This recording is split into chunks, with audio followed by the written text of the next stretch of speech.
आज हम बना रहे हैं कद्दू और दाल की रेसिपी। अम्मी ने घी ऐड कर दिया और प्याज भी ऐड कर दिए।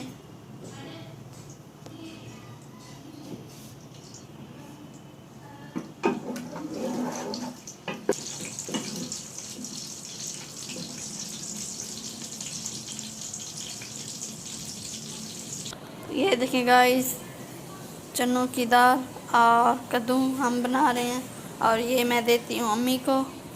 प्याज हमारे फ्राई हो जाएंगे तो फिर हम ऐड करेंगे लहसुन का पेस्ट। और इधर से काट रही हैं टमाटर, ये देखें लाल लाल टमाटर है। और इधर से हमारा